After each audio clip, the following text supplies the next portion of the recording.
న్యాయాధిపతి యొక్క ప్రత్యక్షత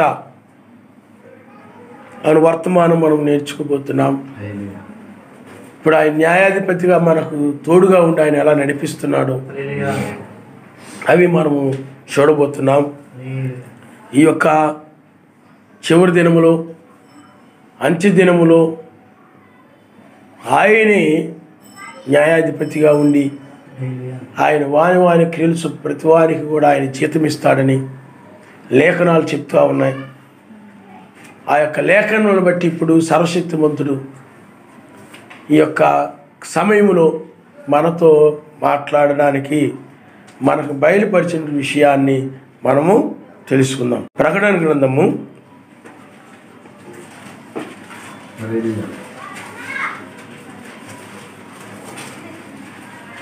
1వ అధ్యాయము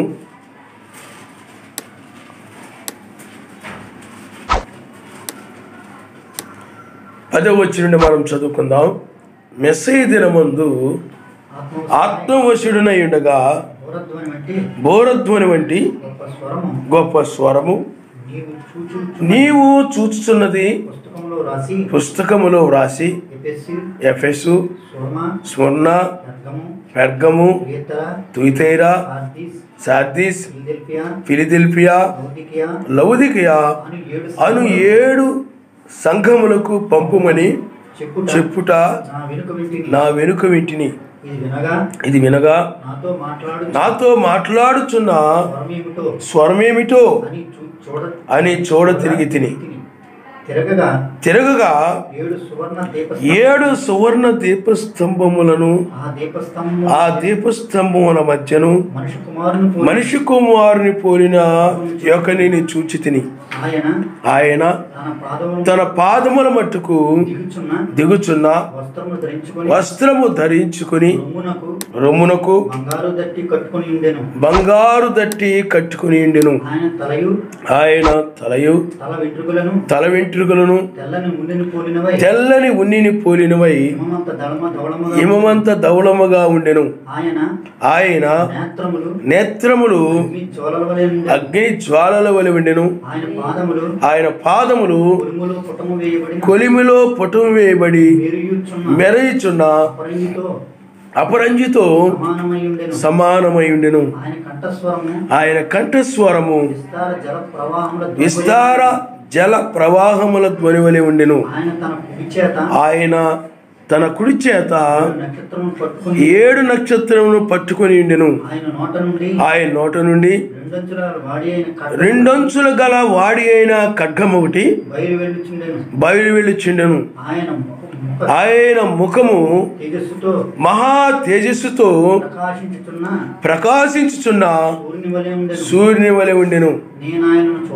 నేను ఆయన్ను చూడగానే చచ్చిన వాని వలె ఆయన పాదముల యొద్ద పడి తిని ఆయన తన కుడి చేతిని నా మీద ఉంచి నాతో ఇట్లనెను, భయపడకము, నేను మొదటి వాడును కడపటి వాడును జీవించుడు వాడును, మృతుడునైతిని గాని ఇదిగో యుగ యుగములు సజీవుడై ఉన్నాను.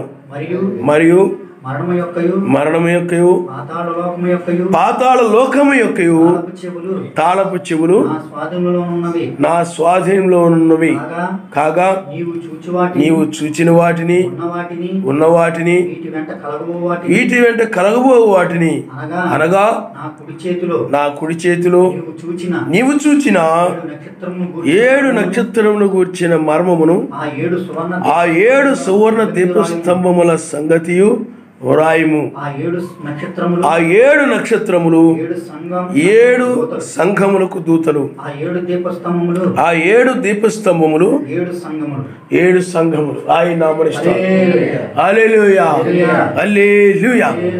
ఇక్కడ ప్రకటన గ్రంథములో ఆయన 7 సువర్ణ దీపస్తంభముల మధ్యను మనిషి కుమారునిగా ఆయన ఉన్నట్లు మనం చూస్తున్నాం. ఆయన నామమున హల్లెలూయా హల్లెలూయా. అయితే ఇక్కడ ఆయన యొక్క నేత్రములు అగ్ని జ్వాలల వలె ఉన్నాయని, ఆయన పాదములు కొలిమిలో పుటము వేయబడి మెరయిచున్న అపరంజితో సమానముగా ఉన్నాయని ఇక్కడ వ్రాయబడింది. చూడండి, ఆ 7 దీపస్తంభముల మధ్య ఆయన మనుష్య కుమారుడు, అంటే ఆయనే సర్వశక్తిమంతుని కుమారుడు, ఆయనే న్యాయాధిపతిగా ఉన్నాడు. ఆయన నామనిస్తారు. హల్లెలూయా. 7 సంఘకాలములో ఉన్నవాడు కూడా ఆయనే. ఆ 7 సంఘకాలాలు ఏమిటి?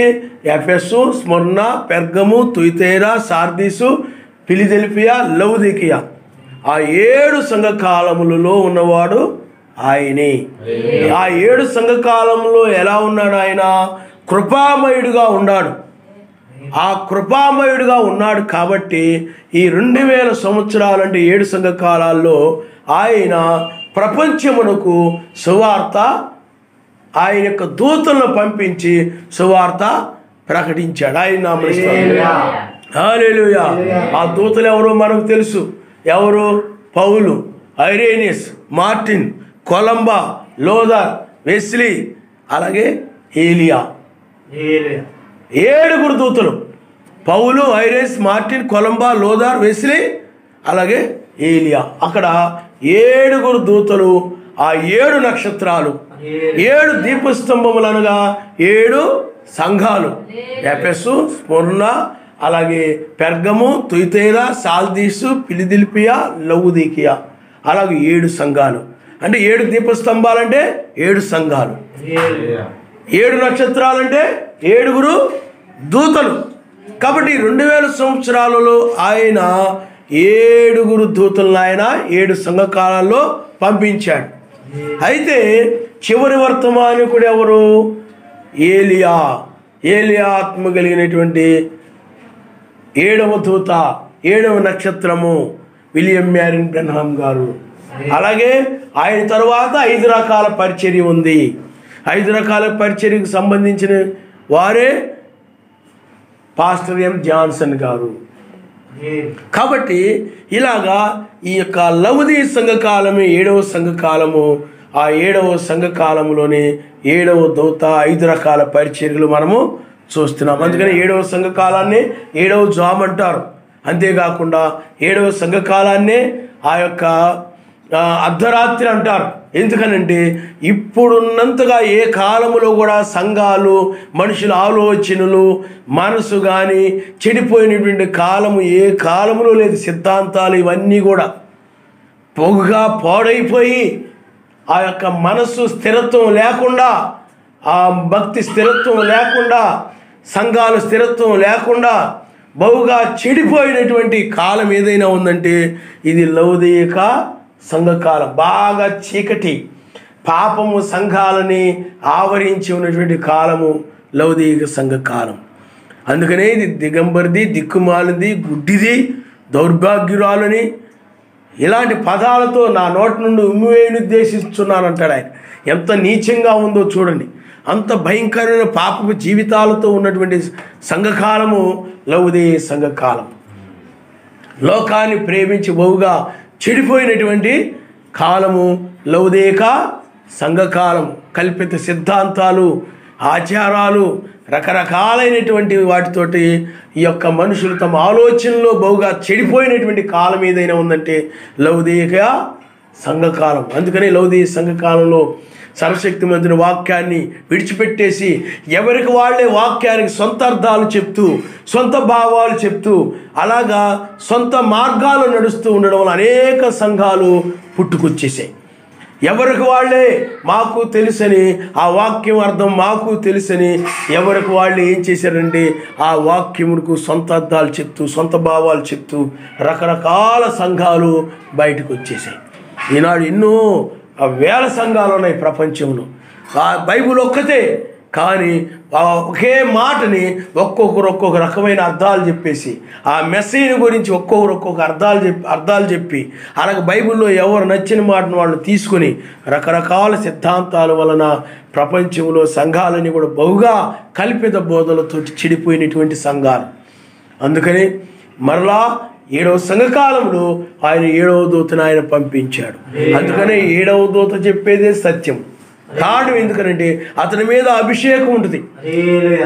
7వ దూత పలుకు దినముల్లో మర్మములని సమాప్తముగా ఉంటుంది. కాబట్టి అతను మాత్రమే 7వ దూత మాత్రమే ఆ యొక్క అపోస్తుల బోధ నుండి తొలగిపోయి రకరకాల సిద్ధాంతాలు వచ్చినటువంటి సంఘాలని మరలా అపోస్తుల బోధ ఏమిటో మరలా తెరిచి ఆయన చూయించాడు. ఆయన హల్లెలూయా, హల్లెలూయా. ఎందుకంటే సంఘాలను కూడా ఆలోచనలో తప్పిపోయాయి. ఎవరికి వాళ్ళే వాక్యాన్ని వాళ్ళకి ఇష్టం వచ్చిన అర్థాలతో బోధించుకుంటూ అదే కరెక్ట్ అని, అదే సత్యమని, నాకు అర్థమైందని అలాగ ప్రతి ఒక్కరు కూడా ఎక్కడ చూసినా వీధిలో పాస్టర్లే, ఎక్కడ చూసినా సంఘాలే, ఎక్కడ చూసినా సంఘాలే మనం చూస్తూ ఉంటాం. కాబట్టి ప్రతిదీ కూడా సొంత విధానాల మీద, సొంత పునాదుల మీద కట్టుకొని జీవిస్తున్నటువంటి కాలంలో 7వ దూత వచ్చాడు. ఆ 7వ దూత ద్వారా మరలా అపోస్తుల బోధ అంటే ఆ యొక్క యోహాను పరిచర్య మనం చూసినట్లయితే యోహాను పరిచర్యలో తండ్రుల హృదయమును మనం చూస్తే యోహాను పరిచర్యలో ఆ యొక్క పిల్లలు అనగా ఎవరు, తండ్రులు అనగా ఎవరు అనేది మనము చూడాలి. అప్పుడు యోహాను పరిచర్యలో ఏం జరిగింది మీరు మలాకీలో మీరు చూస్తే మీకు అర్థమవుతుంది. చూడండి ఒకసారి. మలాకీ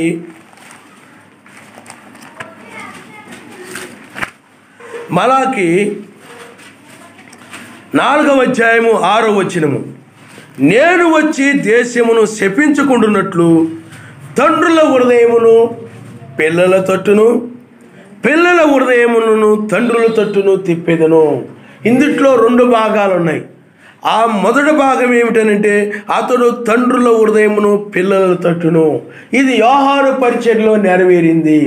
తండ్రుల హృదయం పిల్లల తట్టు అనగా పిల్లలనగా అపోస్తులు, తండ్రులు అనగా ఈ యొక్క ఇజ్రాయేలు, పరిసయ్యులు, సద్దూకయ్యులు వీళ్ళందరూ కూడా ఆ రోజుల్లో అపోస్తుల యొక్క బోధ అక్కడ తండ్రుల హృదయమును అపోస్తుల బోధ వైపు తిప్పుట కొరకై ఆ యొక్క యోహాను పంపించబడ్డాడు. ఆయన హల్లెలూయా, హల్లెలూయా. అలాగే ఈ యొక్క లౌదీ సంఘ కాలంలో పిల్లల హృదయమును తండ్రుల వైపు త్రిప్పడానికి, మన తండ్రులు ఎవరంటే ఆత్మీయ తండ్రులు అపోస్తులు, మనం పిల్లలమి. మన హృదయం ఎందుకంటే మనం ఆయన యొక్క పిల్లలమి. ఆ పిల్లలమైన మనము ఆ యొక్క తండ్రుల వైపు తిరుపుట అనగా అపోస్తుల బోధ వైపు తిరుపుట 7వ దూత పరిచర్యగా మనం చూస్తున్నాం. ఆయన హల్లెలూయా. అందువలన అనేక సంఘాలు తప్పిపోయినటువంటి సంఘాలని ఆ లౌదీ సంఘకాలంలో ఆ 7వ దూత ద్వారా అవి ఖండించబడ్డాయి. ఆ దుర్బోధలన్నీ కూడా ఎందుకంటే వాక్యమే వాళ్ళు చెప్పేది, కానీ అది కల్పించి వాళ్ళు చెప్తూ ఉన్నారు. వాళ్ళు సొంత అర్థాలతో చెప్తూ ఉన్నారు, సొంత అర్థాలతో బోధిస్తూ ఉన్నారు. కానీ వాళ్ళకి అది నిజమైన సంఘం కానీ, నిరోధన సంఘం కానీ, బాప్టిస్ట్ సంఘం కానీ, పెంతెకోస్తు సంఘం కానీ, బైబిల్ మిషన్ సంఘం కానీ, ప్రతి సంఘము కూడా వాళ్ళు బాగా ఖచ్చితమైన మార్గంలో ఉన్నట్టుగానే వాళ్ళు అభిప్రాయపడుతూ ఉన్నారు.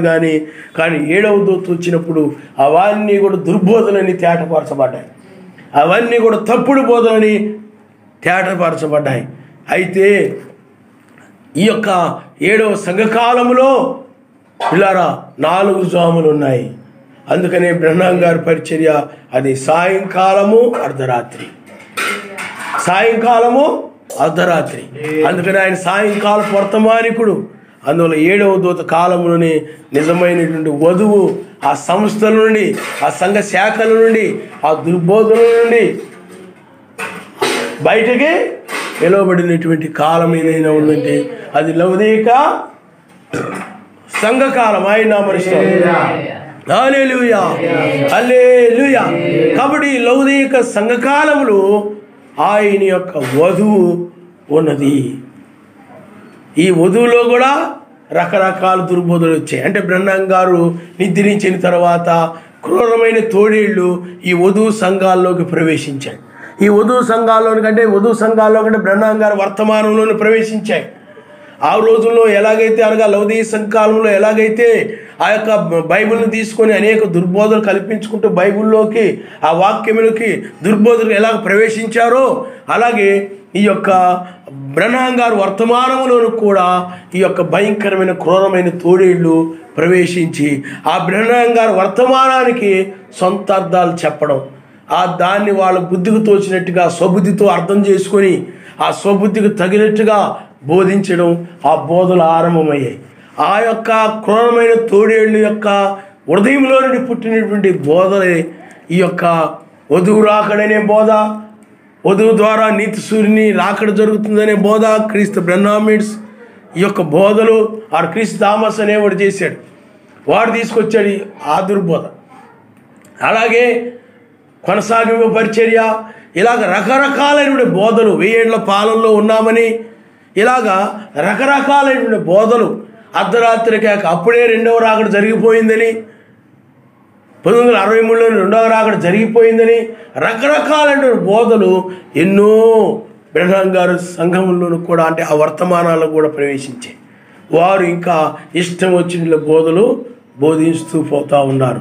అందువల్ల బ్రహ్నాం గారు బోధించిన వర్తమానాన్ని కూడా ఆ యొక్క పుస్తకాలు చదివి వాళ్ళు కూడా తప్పుగా అర్థం చేసుకొని, వేరేగా అర్థం చేసుకొని 7వ ముద్ర ఇప్పబడిందని, 1963లో రెండవ రాకడ జరిగిపోయిందని రకరకాలుగా ఆ యొక్క కల్పితమైనటువంటి బోధలు ఈ యొక్క బ్రహ్నాం గారు వర్తమానంలోనూ కూడా రకరకాల కల్పితమైన బోధలు బ్రహ్నాం గారు వర్తమానంలోనూ కూడా ప్రవేశించాయని మనము చూడగలుగుతున్నాం. ఆయన నామమున హల్లెలూయా, హల్లెలూయా. అయితే ఆ యొక్క సర్వశక్తిమంతుడు, ప్రేమ కలిగిన సర్వశక్తిమంతుడు, కృప కలిగిన ఆ సర్వశక్తిమంతుడు ఆయన ఏం చేశాడనంటే మనల్ని, అనగా ఆయన యొక్క వధువుని పట్ల ఆయన ప్రేమ కలిగి ఉన్నాడు. ఆయన వధువుని ఆయన ప్రేమిస్తూ ఆయన ఉన్నాడు, ఆయన యొక్క వధువుని. అందుకనే ఆయన వధువుని ఆయన ప్రేమిస్తూ ఉన్నాడు కనుక తన కొరకు కనిపెట్టుకొని ఉన్నటువంటి వధువుని రక్షించట కొరకై రెండవసారి ఆయన వస్తానని ఆయన వాగ్దానం చేశాడు. ఆయన నామమునిస్తాడు. హల్లెలూయా, హల్లెలూయా. అందువల్లనే 1993లో ఇదిగో నేను త్వరగా వచ్చుచున్నాను అని చెప్పాడు. దీనికి ముందుగా 1988లో ఒకటి జరిగింది.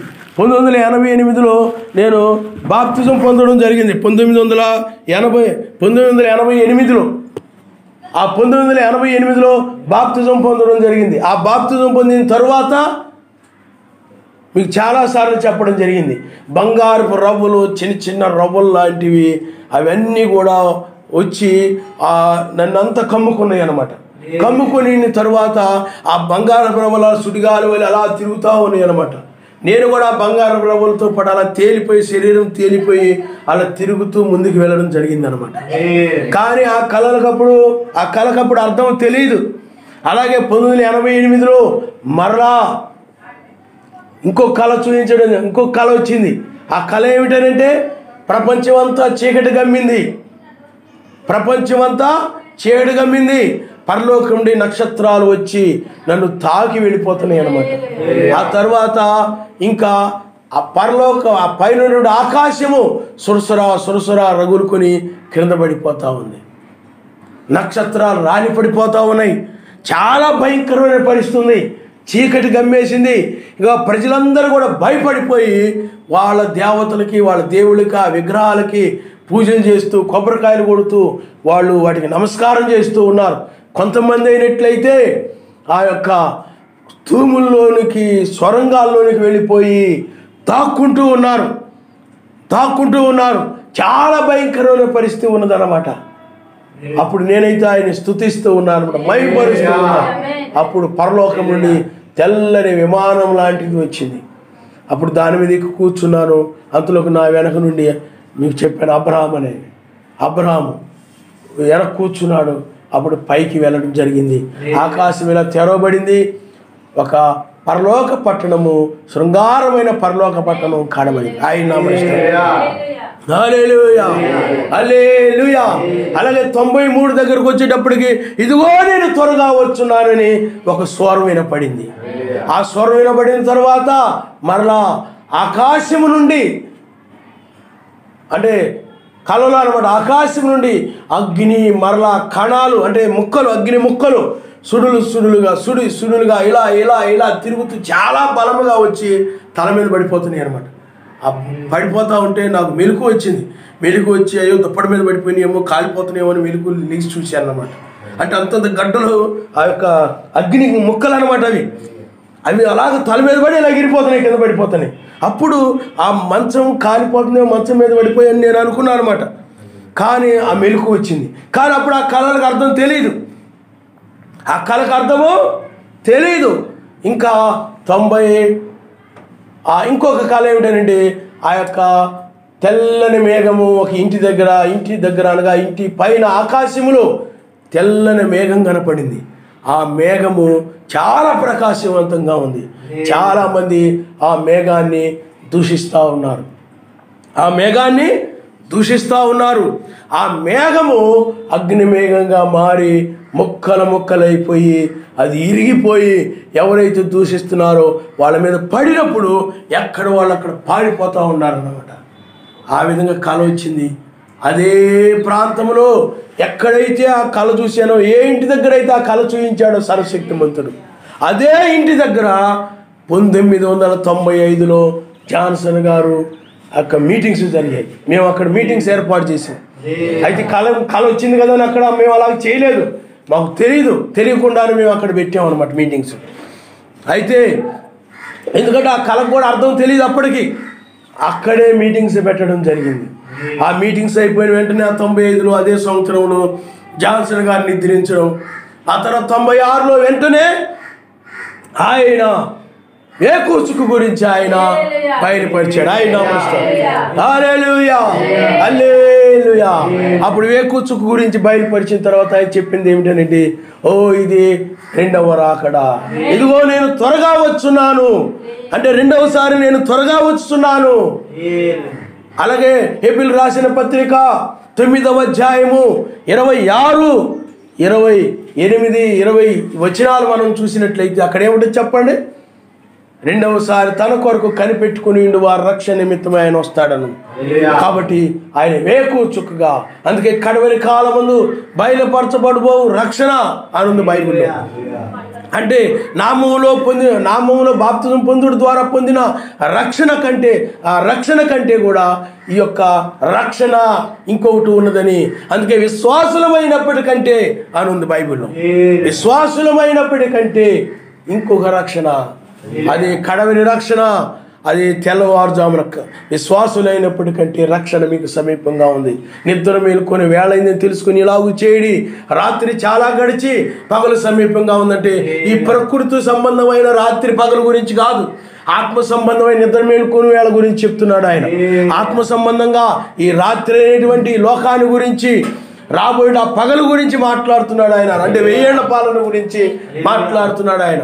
కాబట్టి ఈ యొక్క నిద్ర మేలుకొని వేళలో ఆ రక్షణ కలుగునని బైబిల్ చెప్తా ఉంది. కాబట్టి ఇప్పుడు మనకి 1995లో ఆ జాన్సన్ గారు నిద్రించడం ద్వారా మనకి 96లో వేకు నక్షత్రం, 95లో ఆయన ఉరుముతూ మేఘములు ఆయన దిగి వచ్చాడు. 1995లో ఆయన ఉరుముతూ మేఘంలో దిగి వచ్చాడు. అప్పుడు కొంతమంది నిద్రిస్తున్నారు, సర్వశక్తిమంతుడు దిగాడు, లేవండి అని అంటే వాళ్ళు లేవలేదు. కాబట్టి సర్వశక్తిమంతుడు దిగాడు. కాబట్టి 1995లో ఆయన వచ్చాడు, 96లో వేకుచు గురించి బయలుపరిచాడు. అంటే ఇప్పుడు ఏమి జరిగిందనంటే ఆ యొక్క మేఘము మారుడు ద్వారా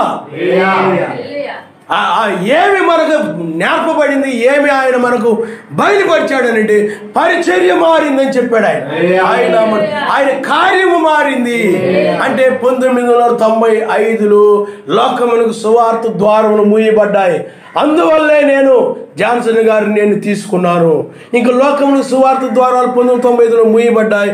ఇప్పుడు వేకు నక్షత్రం యొక్క పరిచర్య ఆరంభమైందని, ఇది విశ్వాసులైనటువంటి వారు రక్షించబడడానికి ఈ వేకు నక్షత్రం వాగ్దానం చేయబడిందని ఆయన బయలుపరిచాడు. ఆయన నామమున హల్లెలూయా.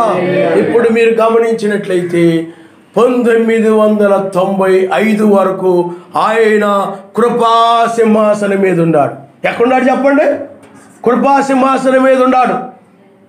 95 తర్వాత ఆయన ఎక్కడున్నాడు చెప్పండి? తీర్పు సింహాసనం మీదకు మారాడు. అప్పుడు కృపా సింహాసనం మీద ఉన్నాడు. ఆ కృప జాన్సన్ గారితోటి ముగించబడింది. ఆయన పరిచర్యతోటి ఇక ముగించబడింది. ఇక్కడ ఆయన కృపా సింహాసనం మీద లేడు, తీర్పు సింహాసనం మీదకి ఆయన మారాడు. ఆయన హల్లెలూయా. 1996 నుండి ఆ యొక్క కార్యము, తీర్పు కార్యము ఆరంభమైంది. తీర్పు కార్యము ఆరంభమైంది. ఎప్పుడు అని అంటే 1996 నుండి 95లో ఆయన సింహాసనాన్ని మారాడు. కృపా సింహాసనం మీద నుండి తీర్పు సింహాసనం మీదకి ఆయన మారాడు. కాబట్టి ఇప్పుడు అందుకనే ప్రకటన గ్రంథంలో చెప్పబడిన మనిషి కుమారుడు అగ్ని నేత్రములతోనూ అపరంజి వంటి పాదములతోనూ ఆయన ఉన్నాడని చెప్పబడతాం. అగ్ని నేత్రములతోనూ అపరంజి వంటి పాదములతోనూ. కాబట్టి ఇప్పుడు ఆయన ఎలా ఉన్నాడనంటే, ఇప్పుడు వర్తమానం ఎలా ఉందనంటే అగ్ని నేత్రములతోనూ అపరంజి పాదములతోనూ ఆయన మనిస్తాడు. హల్లెలూయా. అందుకనే ఆయన యొక్క అగ్ని నేత్రములు, అందుకనే ఆయన అపరంజి వంటి ఆ బంగారపు రవ్వులు ఆ శరీరం మీద కమ్ముకున్నాయి. ఈ శరీరం మీద కమ్ముకున్నప్పుడు ఆ యొక్క బంగారపు రవ్వులు దేనికి సాదృశ్యంగా ఉన్నాయనంటే ఆయన పాదములకు సాదృశ్యంగా ఉన్నాయి. అలాగే అగ్ని జ్వాలలతో ఆయన ఆకాశం నుండి సుడులుగా తిరుగుతూ తల మీద వ్రాలిన దానికి అగ్ని నేత్రములు సాదృశ్యంగా ఉన్నాయి. అంటే ఇప్పుడు ఆయన అగ్ని నేత్రములతోనూ అపరంజి వంటి పాదములతోనూ ఆయన రంగం మీద ఉన్నాడు. అందుకని ఆయన న్యాయాధిపతిగా ప్రత్యక్షపరుచుకున్నాడు. ఆయన హల్లెలూయా, హల్లెలూయా. ఎందుకంటే అక్కడ ఆయన న్యాయాధిపతిగా ఉన్నాడు. యోధా గోత్రం సింహముగా ఉన్నాడు. అగ్ని నేత్రములు ఆయన యొక్క వాక్యము, అపరంజి వంటి పాదములు. అందుకనే ఆ అగ్ని నేత్రములు, ఆ జ్వాలలు, అపరంజి వంటి పాదములు అవి తీర్పును, సర్వశక్తిమంతుని యొక్క తీర్పును, ఉగ్రతను సూచిస్తూ ఉన్నాయి. అందుకని ఆయన అపరంజి వంటి పాదములతో ఆయన మలాకీలో చెప్పబడినట్టు అపరంజి వంటి పాదముల చేత ఈ యొక్క దుష్ట రాజ్యములను ఆయన ధూళిగా చేస్తాడని బైబిల్ చెప్తా ఉంది. ఆయన ధూళిగా చేస్తాడని బైబిల్ చెప్తా ఉంది. అందుకనే ఇప్పుడు ఆ యొక్క అగ్ని జ్వాలలు వేకు నక్షత్రం యొక్క వర్తమానమై ఉన్నది. అగ్ని జ్వాలలు ఏమని చెప్పండి? వాక్యము. వేకు నక్షత్రం యొక్క వాక్యము. ఈ వేకు నక్షత్ర వాక్యమే లోకమును కూడా నాశనం చేయు వాక్యమై ఉన్నది. అనగా రోమా సామ్రాజ్యమును నాశనం చేయు వాక్యము. అందుకే వేకు నక్షత్ర వర్తమానమే ఆ తలరాయి. అదే ఆయన రాజ్యము. అదే రోమా సామ్రాజ్యమును నాశనం చేయు రాయి. మనల్ని పైకి లేపేటటువంటి రాయి. కాబట్టి ఇప్పుడు ఆయన న్యాయాధిపతిగా ప్రత్యక్షపరుచుకుంటున్నాడు. ఆయన ఈ వర్తమానం ఏమైనా చెప్పండి, ఎవరిది చెప్పండి? న్యాయాధిపతి యొక్క తీర్పు వర్తమానము. ఇప్పుడు న్యాయాధిపతిగా ప్రత్యక్షపరుచుకుంటున్నాడు.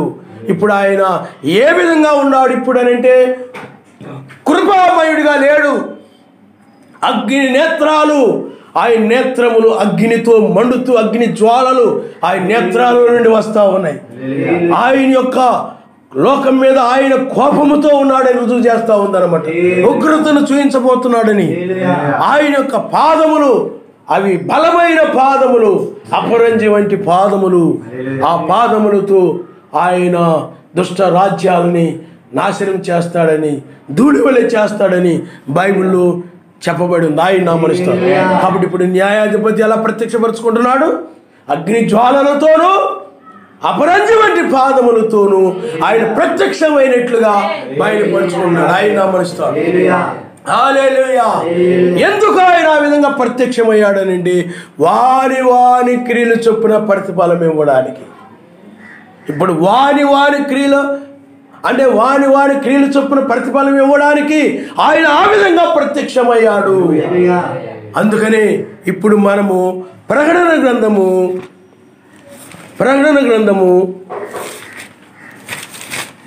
2వ అధ్యాయము 18 వచనం నుండి మనం చదువుకుందాం. తుయతైరులో ఉన్న సంఘపు దూతకు ఇలాగు రాయము, అగ్ని జ్వాల వంటి కన్నులను అపరంజిని పోలిన పాదములు గల సర్వశక్తిమంతుని కుమారుడు చెప్పు సంగతులేమనగా, నీ క్రియలను, నీ ప్రేమను, నీ విశ్వాసమును, నీ పరిచర్యను, నీ సహనమును నేను ఎరుగుదును. నీ మొదటి క్రియల కన్నా నీ కడపటి క్రియలు మరి ఎక్కువ అయినవని ఎరుగుదును. ఆయనను నీ మీద తప్పు ఒకటి నేను మోపవలసి ఉన్నది. ఏమనగా తాను ప్రవక్తినని చెప్పుకొనుచున్న యెజబెలను స్త్రీని నీ ఉండనిచ్చుచున్నావు.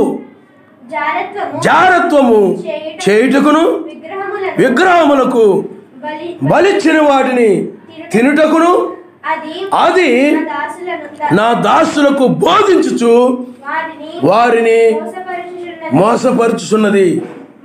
మారు మనసు పొందుటకు నేను దానికి సమయం ఇచ్చి తిని గాని అది తన జారత్వం విడిచిపెట్టి మారు మనసు పొందనలదు. ఇదిగో నేను దానిని మంచం పట్టించి దానితో కూడా వ్యభిచరించిన వారు దాని క్రియల విషయమై మారు మనసు పొందితేనే గాని వారిని బహు శ్రమల పాలు చేతును.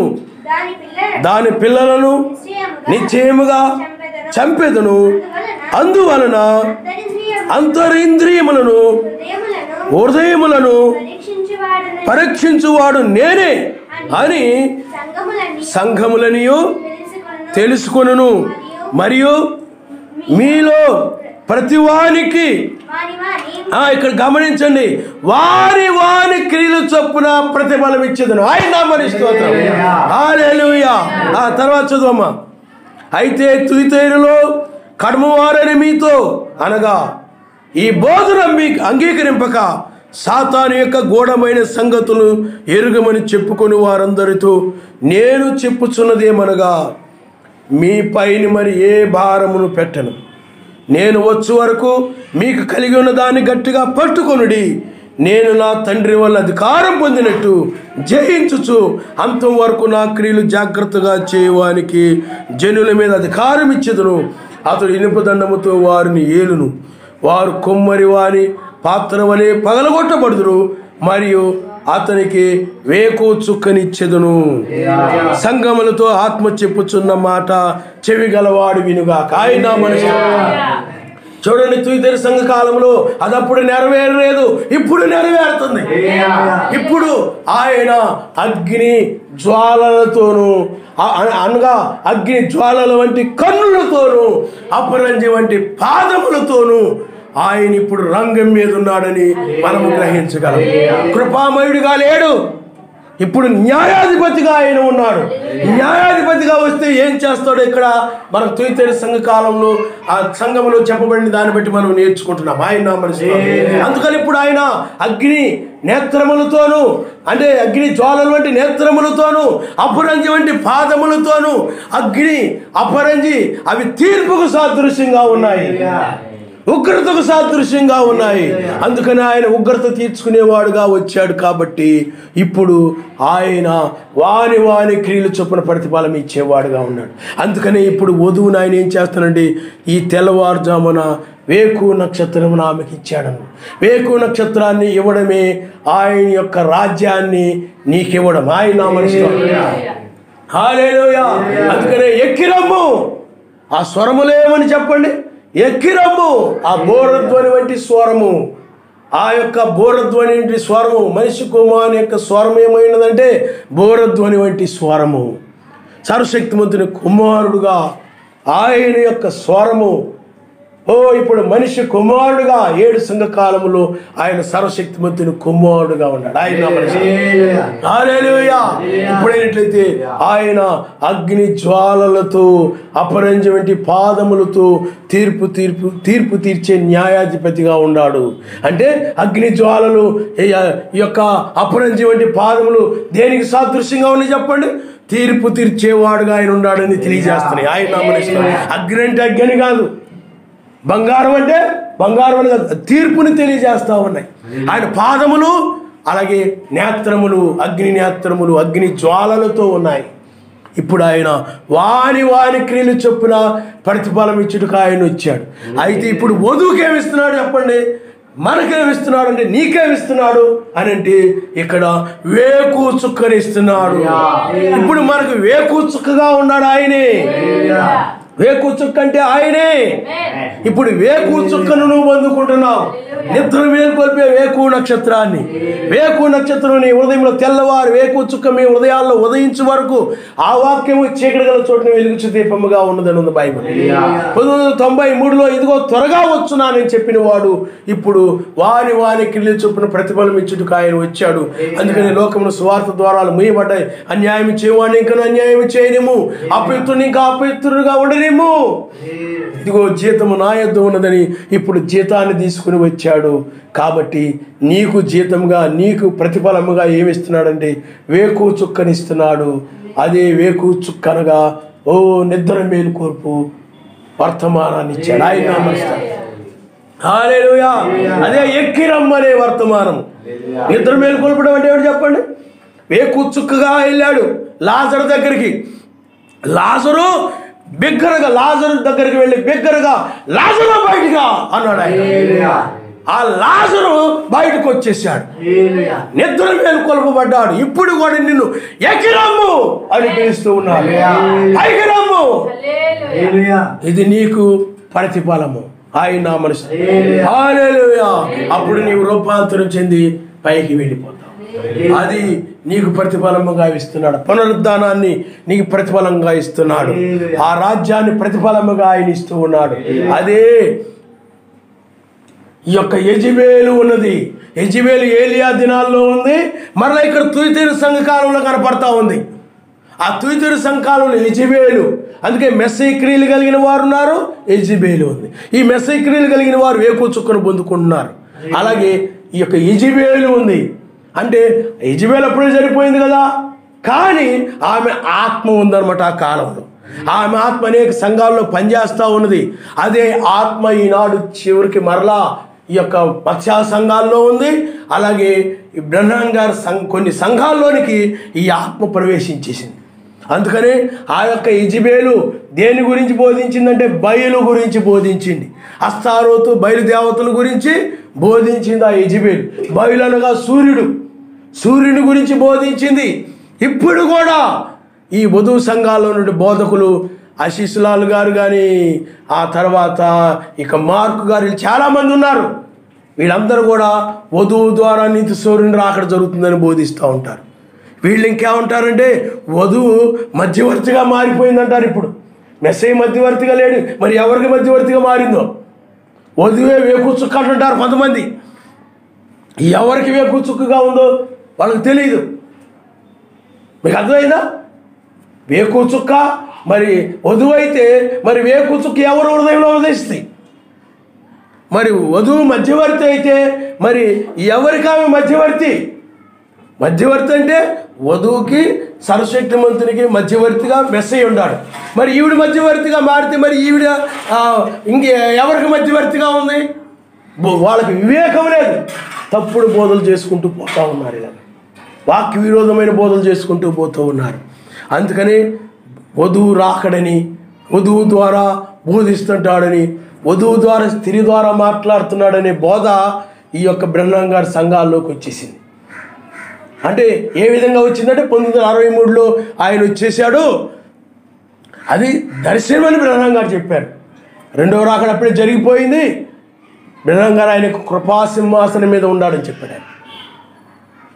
మరి అప్పుడే రెండవ రాకడ జరిగిపోతే 5 రకాల పరిచర్య ఏమవ్వాలి?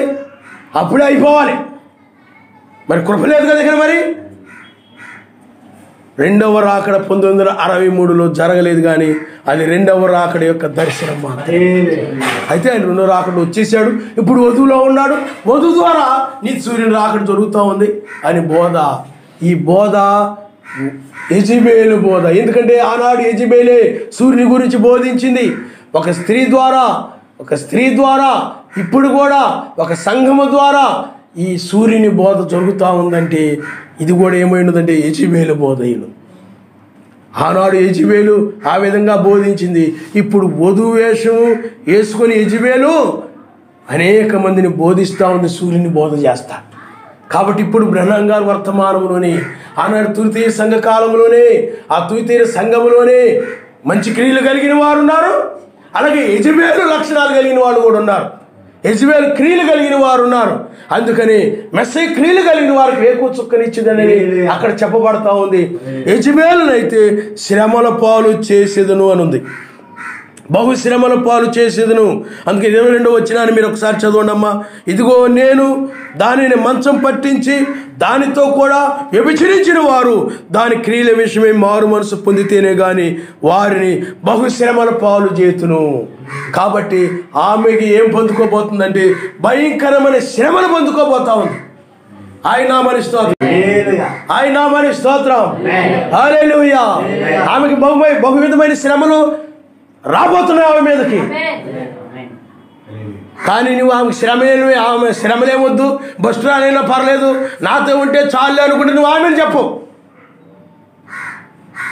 ఆమెకు బహు విధమైనటువంటి శ్రమలు రాబోతున్నాయి అనేది అది ఆయన తీర్పును నువ్వు గౌరవించడం, ఆమెను చెప్పడం ద్వారా. ఆయన హల్లెలూయా. మౌనంగా ఉంటున్నావంటే ఆ తీర్పును నువ్వు గౌరవించట్లా. కాబట్టి సర్వశక్తిమంతుడు ఇప్పుడు ఆయన న్యాయాధిపతిగా ప్రత్యక్షపరుచుకుంటున్నాడు.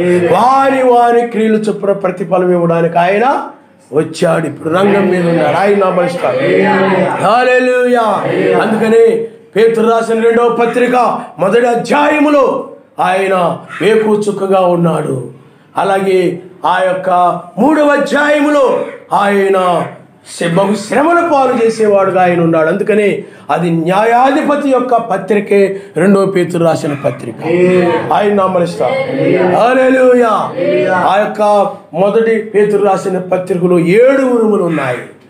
కాబట్టి ఇప్పుడు ఆయన ఆ 2 పత్రికలను ఆయన నెరవేరుస్తూ ఉన్నాడు. ఆయన ఆ 2 పత్రికలే న్యాయాధిపతి యొక్క ఆ 2 పత్రికల్లో న్యాయాధిపతిగా ఆయన కనబడుతూ ఉన్నాడు. ఆయన 7 ఉరుములతో యూదాగోత్రుల సింహముగా ఆయన కనబడుతూ ఉన్నాడు.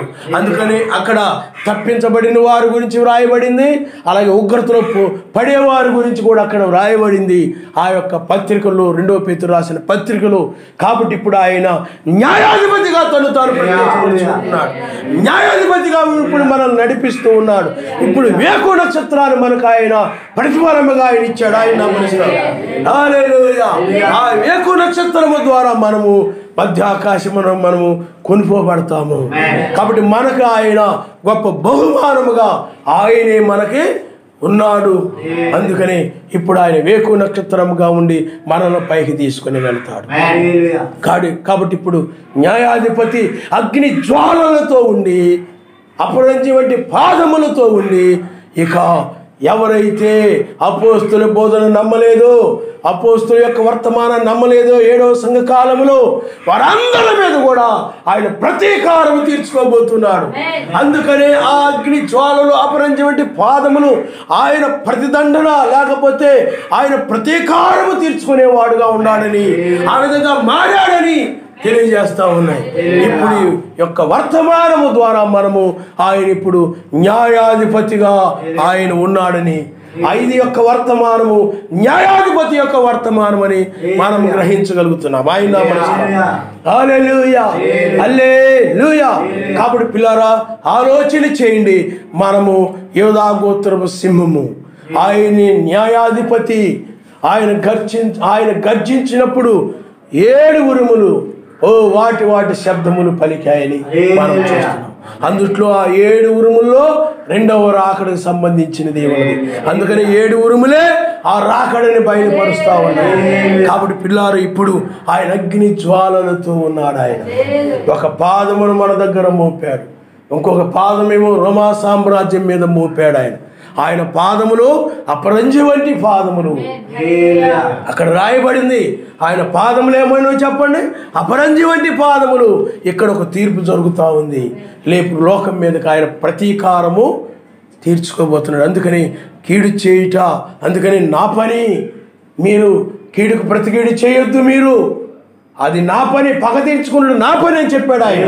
ఇప్పుడు అందుకని నీ పట్ల ఆయన కనికరము కలిగి ఉన్నాడు. కృప, కనికరము, సమాధానము కలిగి నీ యొద్దకు ఆయన వచ్చాడు. లోకం మీదకేమో ఆయన విరోధముగా వెళ్తాడు.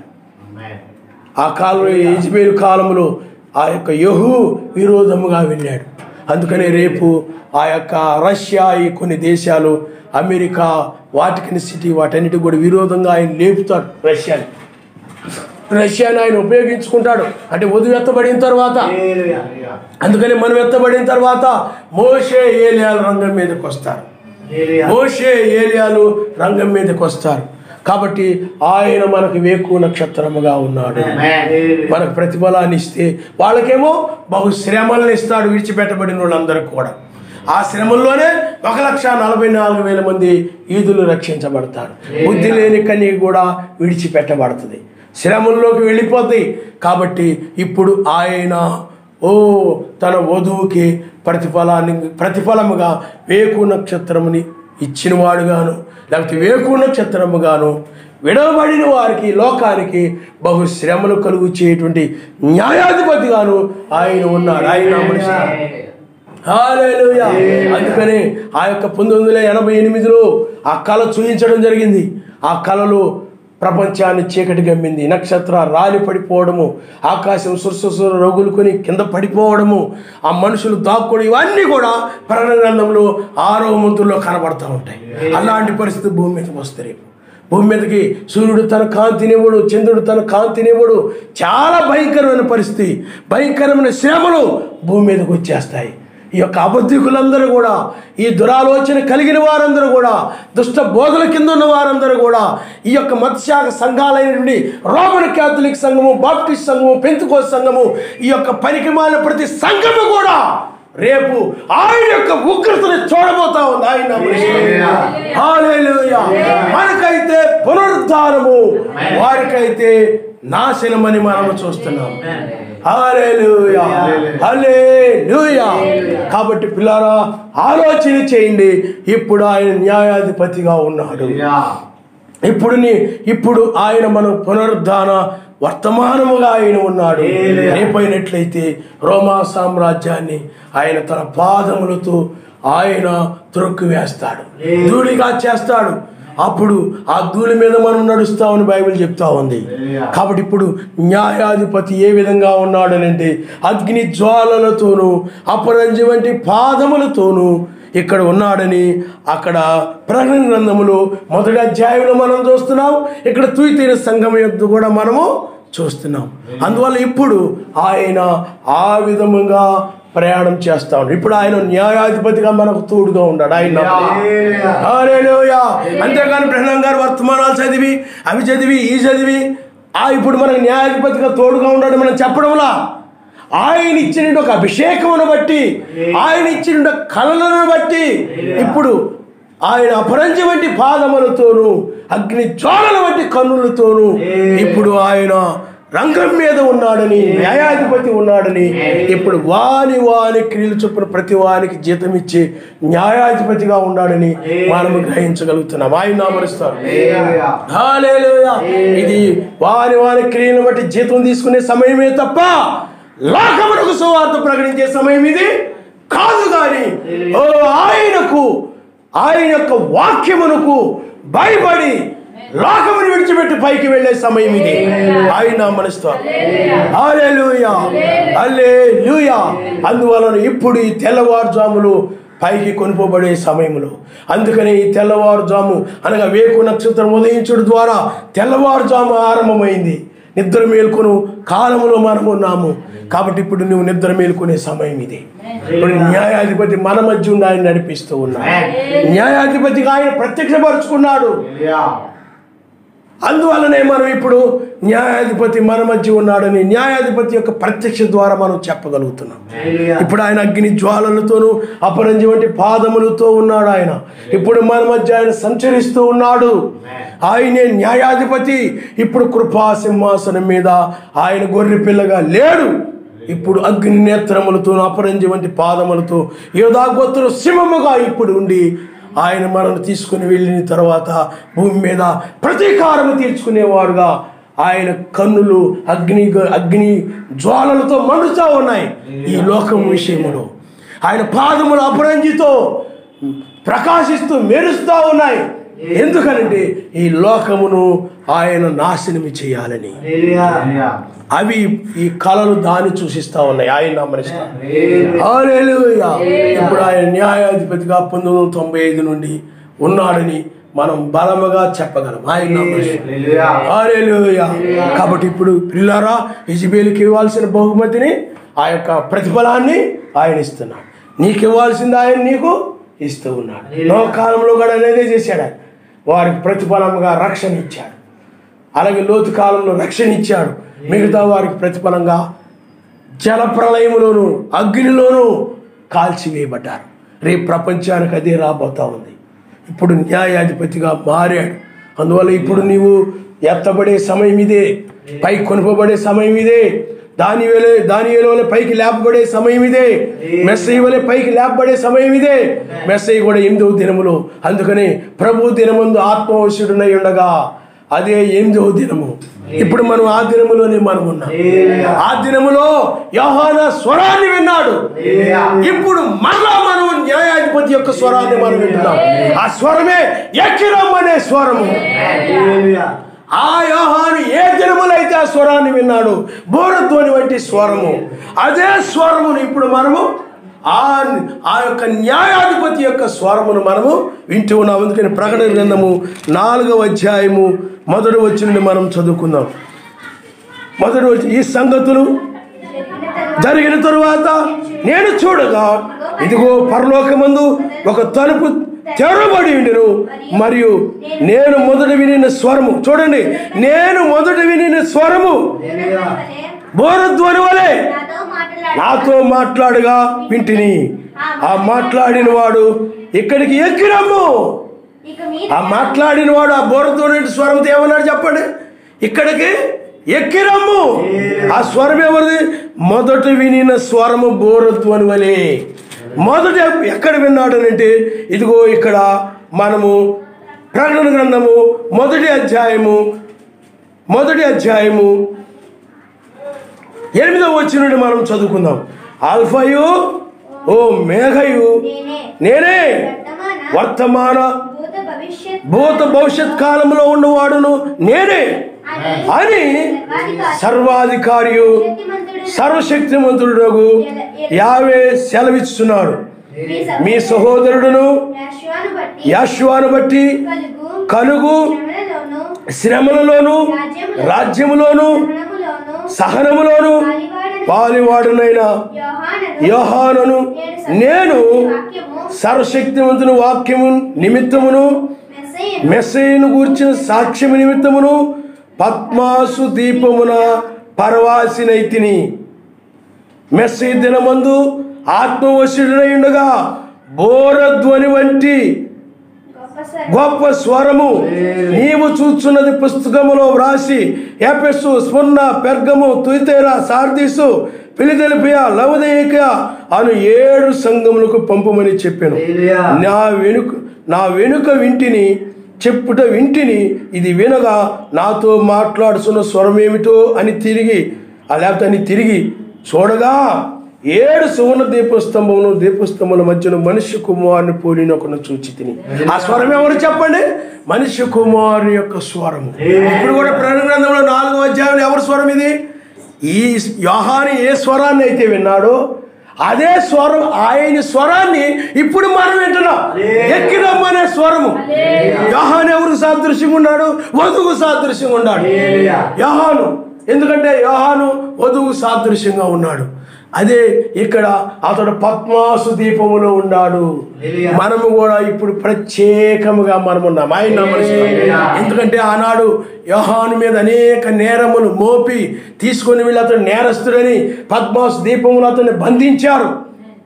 ఇప్పుడు కూడా మనము కూడా అన్ని సంఘాల చేత నిరాకరించబడిన వారమై, అన్ని మతశాఖ సిద్ధాంతాల చేత, తప్పుడు బోధకుల చేత నిరాకరించబడిన వారమై మనము కూడా ఆ యోహాను పద్మాసు దీపంలో ఉండి ఆ స్వరం విన్నట్లుగానే, ఆ బోరస్వరం విన్నట్లుగానే మనము కూడా ఇప్పుడు బోరస్వరం అని వింటూ ఉన్నాం. అయితే యోహాను విన్నటువంటి ఆ బోరస్వరము ఆ పుస్తకములో రాయము అనే దాని గురించి, ఆ సంఘ కాలాల గురించి. కానీ ఇప్పుడైతే మనం వినే స్వరం ఏంటంటే ఎక్కిరమ్ము. ఇప్పుడు ఆయన న్యాయాధిపతిగా ఉన్నాడు. అగ్ని జ్వాలలతోనూ అపరంజి వంటి పాదములతో ఉండి ఆయన ఇప్పుడు ఎక్కిరమ్ము అని నేను పిలుస్తూ ఉన్నాడు. ఆయన హల్లెలూయా, హల్లెలూయా. కాబట్టి పిల్లారా, ఆలోచన చేయండి. ఓ ఆయన ప్రపంచాన్ని నాశనం చేయబోతున్నాడు. నక్షత్రములు రాలి పడిపోతాయి. ఓ భయంకరమైన పరిస్థితి భూమి మీద వస్తుంది. ఆ యొక్క ఆకాశం సురసుర రగులుకొని కింద పడిపోతుంది. చాలా భయంకరమైన పరిస్థితి ఉంటుంది భూమి మీద. చాలా భయంకరమైన పరిస్థితి భూమి మీదకు రాబోతూ ఉంది. ఇప్పుడు న్యాయాధిపతి రంగం మీద ఉన్నాడు కాబట్టి ఇప్పుడే నువ్వు ఆయన వైపు తిరిగి, నాయన నన్ను కనుకరించి రక్షించిన ఆయన. లోకమైతే తినడం, త్రాగడం, వాటి మీద మనసు, వాటికి ప్రార్థన లేదు, భక్తి లేదు, ఏమీ లేదు. అమ్ముకోవడం, కొనుక్కోవడం, కట్టుకోవడం, నాటుకోవడం, వాటి మీద మనసు కలిగి వాళ్ళందరూ జీవిస్తూ ఉన్నారు. నీవైనట్లయితే ఆయన కోసం జీవిస్తున్నావు. హల్లెలూయా, హల్లెలూయా. కాబట్టి పిల్లారా, ఆలోచన చేయండి. ఇప్పుడు ఆయన న్యాయాధిపతిగా ప్రత్యక్షమయ్యాడు, న్యాయాధిపతిగా వచ్చాడు. ఇప్పుడు నిన్ను తీసుకుని వెళ్ళువాడుగా ఆయన ఉన్నాడు. ఇప్పుడు నిన్ను పైకి తీసుకుని వెళ్ళేటువంటి వేకు చుక్కగా ఆయన ఉన్నాడు. ఓ ముగ్గురు జ్ఞానుల్ని అక్కడికి ఆ యొక్క బెత్లెహేముకి తీసుకుని వెళ్ళిన రీతిగానే ఇప్పుడు నిన్ను కూడా పైకి తీసుకుని వెళ్ళడానికి ఆయన ఇప్పుడు రంగం మీదకి వచ్చాడు. కాబట్టి ఇప్పుడు ఆయన న్యాయాధిపతిగా ప్రత్యక్షపరచుకుంటున్నాడు. అంతేగాని ఇంకా కృపామయుడిగా ఆయన లేడు. అందుకనే ప్రకటన గ్రంథము 10వ అధ్యాయంలో 1వ వచనములో, బలిష్ఠుడైన వేరొక దూత పరలోకం నుండి దిగి వచ్చుడు చూచితిని. ఆయన మేఘము ధరించుకొని ఉండెను. ఆయన శిరస్సు మీద మేఘధనుస్సుండెను. ఆయన ముఖము సూర్యబింబం వలెను, ఆయన పాదములు అగ్నిస్తంభం వలెను కనబడెను. ఆయన చేతిలో విప్పబడిన ఒక పుస్తకము, చిన్న పుస్తకం ఉండెను. ఆయన తన కుడి పాదము సముద్రం మీదను, ఎడమ పాదం భూమి మీదను మోపి సింహము గర్జించినట్లు గొప్ప శబ్దంతో ఆర్భాటించెను. ఆయన ఆర్భాటించినప్పుడు 7 ఉరుములు వాటి వాటి శబ్దములు పలికెను. అందుకని 1963లో మేఘములు ఆయన దర్శనమిచ్చాడు. ఇప్పుడైతే ఆయన అగ్ని నేత్రములతోనూ అపరంజి వంటి పాదములతోనూ ఆయన రంగం మీదకి వచ్చాడు. ఇప్పుడు ఒక పాదమును మన దగ్గర మోపాడు, ఒక పాదమును లోకం మీద మోపాడు. మనం ఎత్తబడిన తరువాత లోకమును ఆయన ధూళిగా చేస్తాడు. కాబట్టి ఇప్పుడు నువ్వు రక్షించబడాలంటే నువ్వు ఏకుచుక్క నువ్వు పొందుకోవాలి. ఏకుచుక్క అనగా ఆయన పొందుకోవడం ద్వారా నీ శరీరం మార్పు చెందుతుంది. వేకు నక్షత్రం ఉదయించినప్పుడు మేల్కొలుపు కలుగుతుంది. అలాగే నీలో కూడా ఒక మేల్కొలుపు. ఏం మేల్కొలుపు అనండి, లోకం యొక్క సువార్త ద్వారాలు మూయబడ్డాయి. ఇప్పుడు న్యాయాధిపతిగా ఆయన అగ్ని జ్వాలల వంటి కన్నులతోనూ అపరంజి వంటి పాదములతోనూ ఆయన వచ్చి ఉన్నాడు. కనుక ఇది వేకు చుక్కను పొందుకొని పైకి కొనుపబడే సమయమని, ఇది ఎత్తబడే సమయమని నీకు ఒక మేల్కొలుపు కలుగుతుంది. ఆయన నామనిస్తాడు. హల్లెలూయా, హల్లెలూయా. ఆయనే మనకి ప్రత్యక్షపరుచుకున్నాడు, ఆయనే మనకి బయలుపరుచుకున్నాడు. ఇప్పుడు ఆయన అగ్ని జ్వాలల వంటి కన్నులతోనూ అపరంజి వంటి పాదములతోనూ, అనగా అక్కడ అగ్ని జ్వాలల వంటి లేకపోతే అగ్ని వంటి పాదములతోనని కూడా రాయబడింది. ఇవన్నీ కూడా తీర్పును సూచిస్తా ఉన్నాయి. ఇప్పుడు తీర్పు తీర్చు న్యాయాధిపతిగా ఆయన ఉన్నాడు.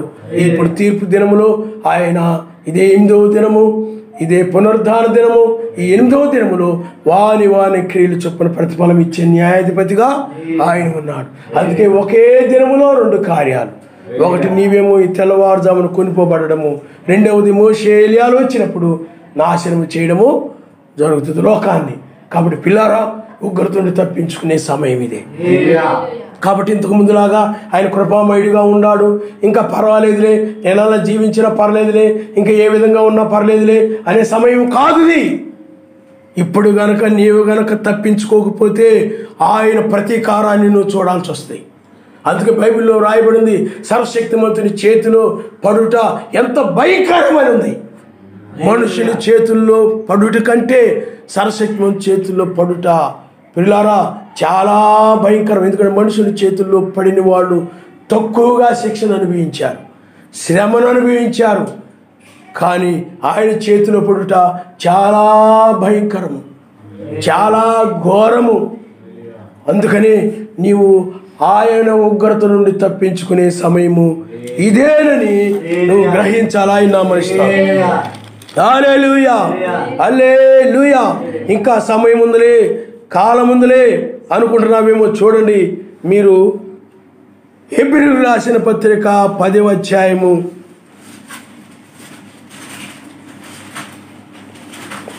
26 వచనం మనం చదువుకుందాం. మనం సత్యమును గూర్చి అనుభవ జ్ఞానం పొందిన తరువాత బుద్ధిపూర్వకంగా పాపం చేసిన ఎడల పాపమునకు బలి ఇక ఉండదు, కానీ న్యాయపు తీర్పునకు భయముతో ఎదురు చూచుటియు విరోధులను దహింపబోవు తీక్షమైన అగ్ని ఇక ఉండును. ఎవడైనను మోషే ధర్మశాస్త్రం నిరాకరించిన ఎడల 2-3 సాక్షుల మాట మీద కనికరింపకుండా వాని చంపింతురు. ఇట్లుండగా సర్వశక్తిమంతుని కుమారుని పాదములతో త్రొక్కి తాను పరిశుద్ధపరచుటకు సాధనమైన నిబంధన రక్తమును అపవిత్రమైనదిగా ఎంచి కృపకు మూలమగు ఆత్మను తిరస్కరించిన వాడు ఎంత ఎక్కువైన దండనకు పాత్రుడిగా ఎంచబడి మీకు తోచును. పగ తీర్చుట నా పని, నేనే ప్రతిఫలమిత్తుననియు మరియు యావే తన ప్రజలకు తీర్పు తీర్చుననియు చెప్పిన వాని గురించి ఎరుగుదురు కదా. జీవము గల సర్వశక్తిమంతుని చేతిలో పడుట భయంకరము. ఆయన హల్లెలూయా, హల్లెలూయా. ఎందుకనంటే ప్రతీకారము తీర్చుకునే న్యాయాధిపతిగా ఆయన ఉన్నాడు. కాబట్టి పిల్లలు ఆలోచించండి, సర్వశక్తిమంతుని చేతిలో పడుట భయంకరము. ఎందుకంటే ఆయన ఉగ్రత, ఆయన కోపము చాలా భయంకరంగా ఉంటుంది, చాలా తీక్షణంగా ఉంటుంది. అందుకని దహించబో అగ్ని ఇక ఉండును. అపవిత్రమైనదిగా ఎంచి ఆ నామాన్ని తృణీకరించిన వారి మీద, ఆయన ఒక్కడనే తృణీకరించిన వారి మీద, ఆయన నామాన్ని బట్టి మహిమపరచని హల్లెలూయా ఆమేనని ఆయన నామము పట్ల పలకని వంటి వారందరి మీద ఆయన ఉగ్రత రాబోతా ఉంది. ఆయన హల్లెలూయా, ఆయన ఘనపరచదగిన వాడైనప్పటికీ వారు ఆయన ఘనపరచలేదు. ఆయన స్తుతించదగిన వాడైనప్పటికీ ఆయనకు రావాల్సిన స్తుతులు వాటిలో నుండి రాలేదు కనుక వారిని నాశనం చేయబోతున్నాడు. నీవు కూడా ఆయన స్తుతించి ఆమేనని చెప్పని వ్యక్తిగా నీవు ఉన్నట్లయితే నీ మీద కూడా ఆయన ఉగ్రత వచ్చేస్తాయి. ఆయన హల్లెలూయా. కారణం ఏమిటంటే ఆయన ఇప్పుడు న్యాయాధిపతిగా ఉన్నాడు. ఆయన ఉగ్రత రాబోతా ఉన్నది. అగ్ని జ్వాలలతోనూ అపవిత్రమైన పాదములతోనూ ఆయన ఉన్నాడు. ఆయన దహించు అగ్నిగా ఉన్నాడు. నీవు కనుక ఆయన్ని సమీపించి, ఓ ఏ మానవుడు సమీపించాలని వెలుగులో ఆయన ఉన్నాడు. నీవు ఆయన రాజ్యంలోనికి ఇప్పుడు ప్రవేశించే సమయం. దీన్ని నిర్లక్ష్యం చేసినట్లయితే అగ్ని నిన్ను దహించి వేస్తాయి. ఆయన పాదములతో నేను త్రొక్కి వేస్తాడు. కాబట్టి నీవు వేకు నక్షత్ర వర్తమానం కిందకి రావాల్సిన సమయం ఇది. నీవు ఈ వర్తమానమును తిరస్కరించినట్లయితే, ఈ ప్రతిఫలాన్ని తిరస్కరించినట్లయితే, వేకు నక్షత్రము తిరస్కరించినట్లయితే, ఓ ఆయన నీ మీద ప్రతీకారము తీర్చుకుంటాడు. అందుకనే ఇప్పుడు రక్షించబడము, లేకపోతే ఆయన ప్రతీకారములకు గురి అవ్వడము జరుగుతుంది. ఇంకా కృప అనేది లేదు. ఇప్పుడు న్యాయాధిపతిగా ఆయన ఉన్నాడు. ఓ స్తోత్రములు, హల్లెలూయా, హల్లెలూయా. ఓ తల్ల వంచుకోండి, మనం ప్రార్థన చేసుకుందాం.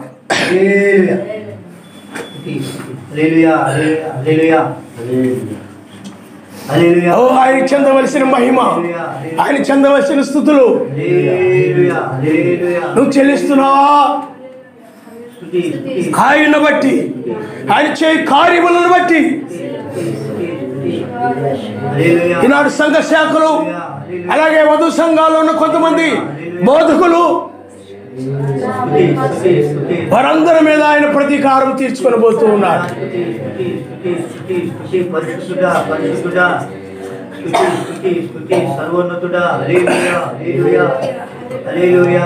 హల్లెలూయా, హల్లెలూయా.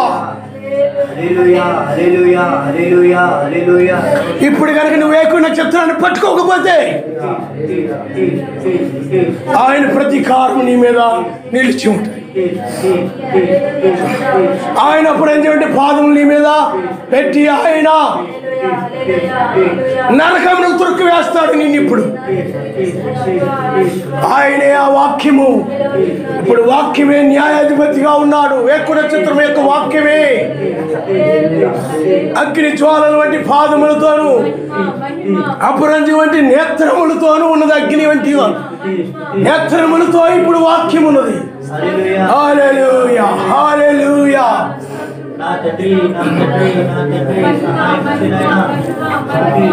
హల్లెలూయా. ఓ ప్రతిఫలాన్ని నువ్వు పొందుకో.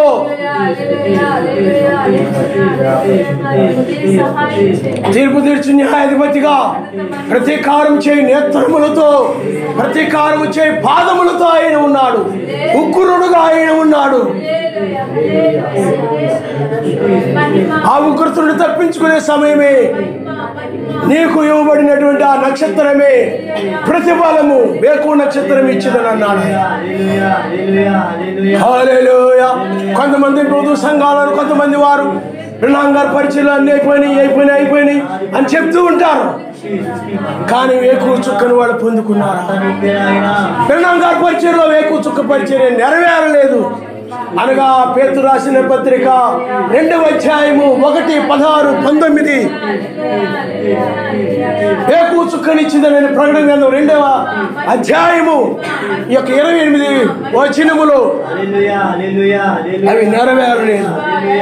ఓ ఇదిగో త్వరగా వచ్చున్నానని చెప్పిన వాడు 2000 సంవత్సరాల క్రితం ఆ యొక్క పద్మాస దీపంలో యోహాను గారు ఉన్నప్పుడు చెప్పిన వాడు ఇప్పుడు మరలా రంగం మీదకి వచ్చాడు. హల్లెలూయా, హల్లెలూయా, హల్లెలూయా. ఏలియాను తీసుకుని వెళ్ళిన రీతిగా ఈయన ఆయన తీసుకుని వెళ్తాడు. యెజబెలు నాశనం చేసిన రీతిగానే ఈ యొక్క రోమా సామ్రాజ్యాన్ని నాశనం చేయబోతున్నాడు ఆయన. హల్లెలూయా, హల్లెలూయా, హల్లెలూయా.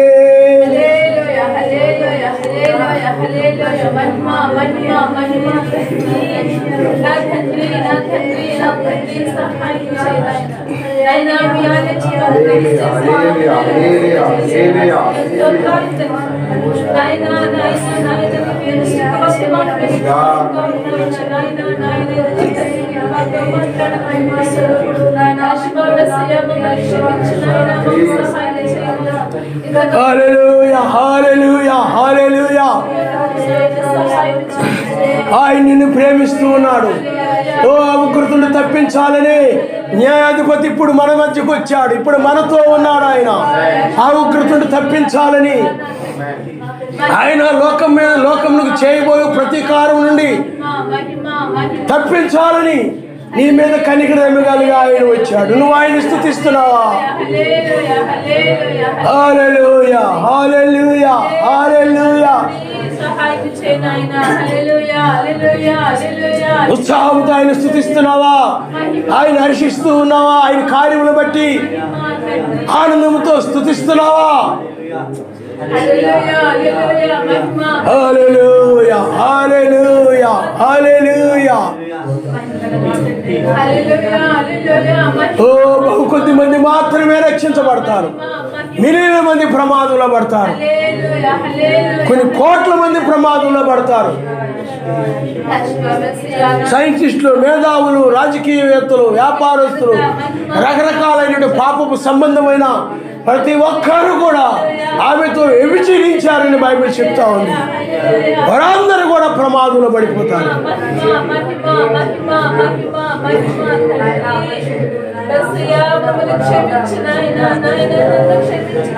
హల్లెలూయా హల్లెలూయా హల్లెలూయా హల్లెలూయా. సహాయం చేయండి నా తండ్రి, నా తండ్రి, నా తండ్రి, నీ రాజ్యము కావాలి నాయన, నీవే కావాలి మెస్సయ్యా, మాకు సహాయం చేయండి. కృపగల మా రాజ్యానికి వందనాలు, జీవమనలను రక్షించడానికి వందనాలు మెస్సయ్యా. హల్లెలూయా హల్లెలూయా హల్లెలూయా హల్లెలూయా హల్లెలూయా. హల్లెలూయా హల్లెలూయా. మహిమ మహిమ మహిమ మహిమ నాయన. నాయన మమ్మల్ని బలపరుస్తున్నారు తండ్రి, నీకు వందనాలు మెస్సయ్యా. స్తుతులు మెస్సయ్యా, స్తోత్రాలు. హల్లెలూయా హల్లెలూయా హల్లెలూయా హల్లెలూయా హల్లెలూయా. మహిమ మహిమ మహిమ మహిమ మహిమ మహిమ మహిమ లక్ష్మణ మెస్సయ్యా, నా తండ్రి, నా తండ్రి, నా తండ్రి, నా తండ్రి, సహాయం చేయండి. మహిమ మహిమ మహిమ మహిమ స్తుతులు స్తుతులు స్తుతులు స్తుతులు స్తుతులు. ఆయన ప్రతీకారం చేయి దూతగా ఆయన ఉన్నాడు. ఆయనే బలిష్ఠులకు దూత, ఆయనే 8వ దూత, బలిష్ఠులకు దూత, 8వ దూత. ఇప్పుడు ఆయన రంగం మీద ఉన్నాడు. హల్లెలూయా హల్లెలూయా హల్లెలూయా. ఆయనే మనిషి కుమారుడుగా ఉన్నాడు. మనిషి కుమారు దినములో మనం ఉన్నాము.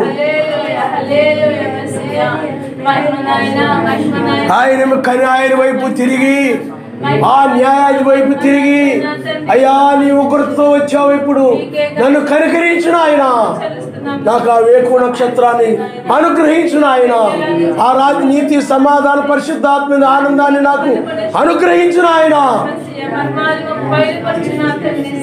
హల్లెలూయా హల్లెలూయా హల్లెలూయా. ఓ నీకు స్తోత్రాలు, నీకు స్తోత్రాలు, నీకు స్తోత్రాలు. ఓ ఈ బైబిల్లో ఉన్న విషయాలు మేము ఎరగ ముందే కళల్లో ముందుగా చూయించి దాని లేఖనంలో మాకు ఈ కాలానికి తేటపరిచి తెలియజేస్తూ ఉన్నారు నాయన. నీకు వందనాలు నాయన, నీకు వందనాలు నాయన. మేము అలాగే ఇలాగ దిక్కు చూసే వాళ్ళ వలె కాకుండా, ఓ మేము లోతు వలె నీ వైపే ప్రయాణించే వారముగా మేము ఉండాలి. హల్లెలూయా హల్లెలూయా హల్లెలూయా.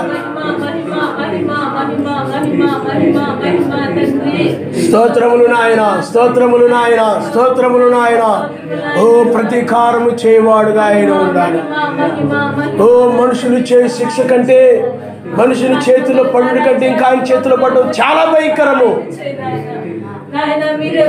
మనుషుల చేతుల్లో ఓ అది ఒక మనుషులు వాళ్ళు చేసే శిక్ష చాలా తక్కువ, కానీ సర్వశక్తి మంత్రుడు వేసే శిక్ష, ఆయన ప్రతీకారము చాలా ఘోరంగా ఉంటుంది. ఇప్పుడు ఆయన న్యాయాధిపతిగా వచ్చాడని మనం ఎరిగి ఉన్నాం, కానీ లోకానికి తెలియదు. ఆయన ఎప్పుడు కృపా సింహాసనం మీద, తీర్పు సింహాసనం మీదకు మారాడు లోకానికి తెలియదు. సంఘ శాఖలకు తెలియదు. అవి యజమేలు గుంపులు, అవి వాటికి తెలియదు.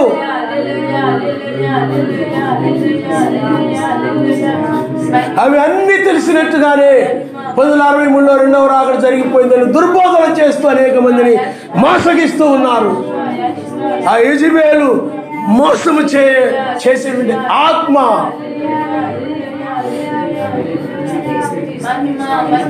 ఈనాడు ఉదయ సంఘాల్లో కొంతమంది బోధకులు, యెజబెలు బోధకులు ఉన్నారు. హల్లెలూయా హల్లెలూయా హల్లెలూయా హల్లెలూయా.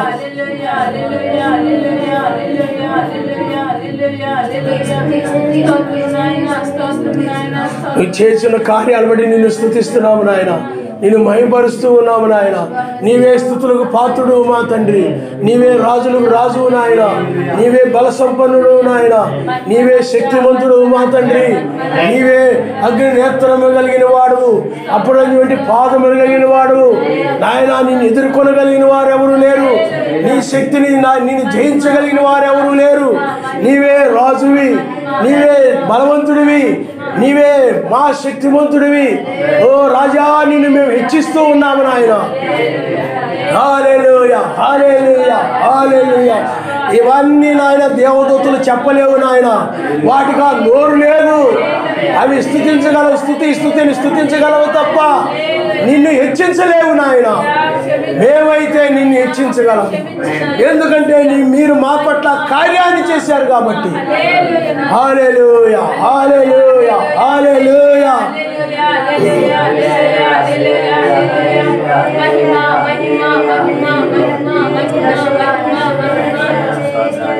ఓ ఆయన, నీవు ప్రతీకారము చేయవాడుగా నీవు ఉన్నావు. హల్లెలూయా, హల్లెలూయా, హల్లెలూయా, హల్లెలూయా, హల్లెలూయా, హల్లెలూయా, హల్లెలూయా, హల్లెలూయా. స్తోత్రం, స్తోత్రం, స్తోత్రం, స్తోత్రం, స్తోత్రం, స్తోత్రం, స్తోత్రం, స్తోత్రం, స్తోత్రం, స్తోత్రం, స్తోత్రం. హల్లెలూయా, హల్లెలూయా, హల్లెలూయా, హల్లెలూయా, హల్లెలూయా, హల్లెలూయా, హల్లెలూయా.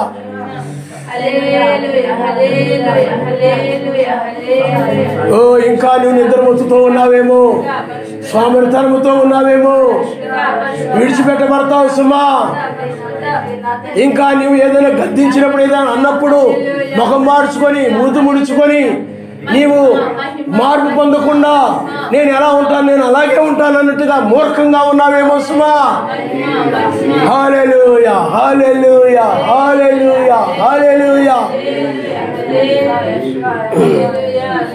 హల్లెలూయా. వందనాలు, వందనాలు, వందనాలు, వందనాలు, వందనాలు.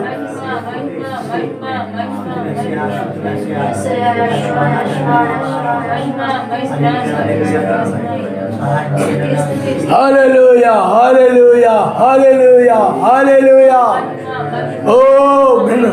ఓ పరలోకములో కేకలు ఉన్నాయి, పాతాళంలో కేకలు ఉన్నాయి. మన కేకలైనట్లయితే ఆయన స్తుతించుచు కేకలు వేస్తూ ఉన్నాం మనం.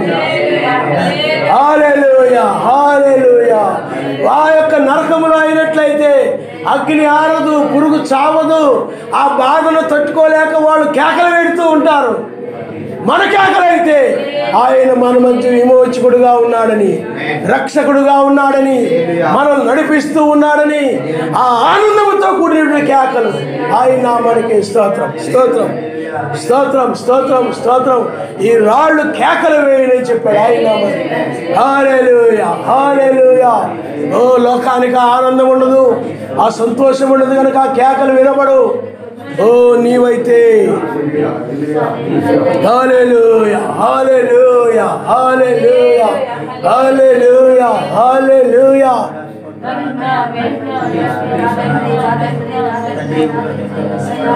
హల్లెలూయా, హల్లెలూయా, హల్లెలూయా, హల్లెలూయా. ఆయన వధువు ప్రతిదానికి లోబడేది ఆయన వధువు. వధువు కానిది తన ఇష్ట ప్రకారంగా వెళ్ళిపోతా ఉంటుంది. చెప్పిన మాటలకు లోబడదు, చెప్పిన మాటల ప్రకారం ఉండదు. నాకు కూడా ఆయన తోడుగా ఉండాలి, నా ఇష్టం వచ్చి నేను వెళ్తానని ఈనాడు అబద్ధ వధువు, దుష్ట వధువు వెళ్ళిపోతా ఉంది. అది ఇజబేలు ఆత్మతో వెళ్ళిపోతా ఉంది. దానికి ఒక నాయకుడు లేడు, ఒక కాపరి లేడు, దానికదే నాయకురాలు. ఓ అందు అది ఉగ్రతలోకి వెళ్ళిపోవునని లేఖనాలు బట్టి మనం చూస్తా ఉన్నాం.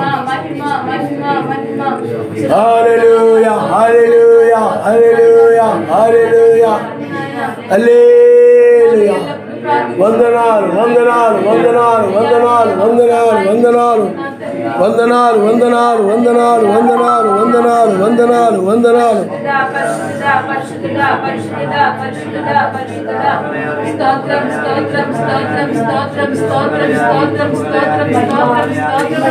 హల్లెలూయా, హల్లెలూయా, హల్లెలూయా, హల్లెలూయా, హల్లెలూయా.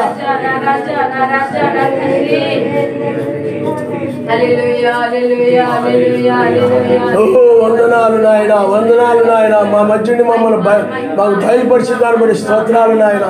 మమ్మల్ని ఆ ఉగ్రతను రక్షిస్తున్నందుకు స్తోత్రాలు మా తండ్రి. మా పట్ల నాయన నీ కనికరం ఉంచినందుకు వందనాలు నాయన. మాకు బయలుపరుస్తున్నందుకు స్తోత్రాలు మా తండ్రి. హల్లెలూయా హల్లెలూయా హల్లెలూయా. ఓ నాయన అపరంజి వంటి పాదములతోను అగ్ని జ్వాలల వంటి నేత్రములతో ఉన్నవాడా నీకు స్తోత్రం స్తోత్రం స్తోత్రం స్తోత్రం. హల్లెలూయా హల్లెలూయా.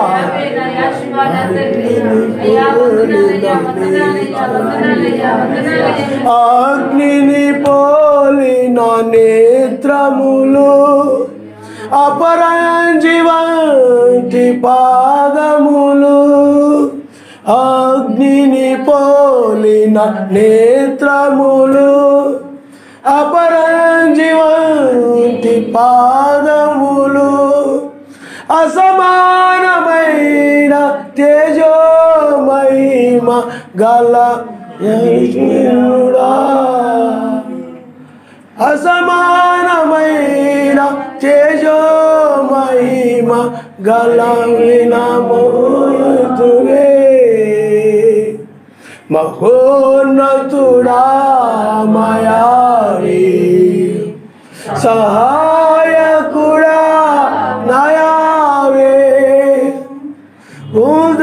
ఉదయకాలపు నైవేద్యమా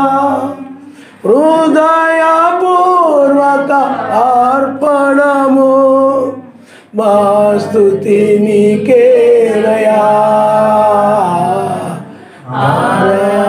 ఆరాధింతునయా. అయా ఈ ఉదయం వేళ మాకు మన్నాగా నీవు ఉన్నావు నాయన. అగ్ని నేత్రములతోను అపరంజి వంటి పాదములతోను ఓ మరుగైన మన్నా వేకు నక్షత్రమే, ఆ దావీదు నక్షత్రమే, ఆ రాజ్యమే మాకు మరుగైన మన్నా, దాన్ని మేము భుజిస్తూ ఉన్నాము. ఇప్పుడు మా మధ్య మీరున్నందుకు వందనాలు నాయన. ఓ వధువు నాయన అయ్యా కృపిని దూడల వలె నాయన గంతులు వేసే వధువుగా ఉండని సహాయించి, విమోచించబడిన వారు కృపిని దూడల వలె గంతులు వేస్తారని ఆనందముతో, పరిశుద్ధాత్మ ఆనందముతో నా తండ్రి నా తండ్రి అది చప్పబడిపోయి కప్పలాగా నాయన అది ఆ విధంగా చప్పబడిపోయి ఉండదు కానీ నా తండ్రి ఓ ఉల్లాసముతోను ఆనందముతోను స్తుతి వస్త్రముతోను పూదండతోను హల్లెలూయా హల్లెలూయా హల్లెలూయా. ఓ పరిశుద్ధాత్మ ఆనందము ఉల్లాసము స్తుతి వస్త్రము హల్లెలూయా హల్లెలూయా. మాకు పరిశుద్ధాత్మ ఆనందాన్ని తీసుకొచ్చావు నాయన.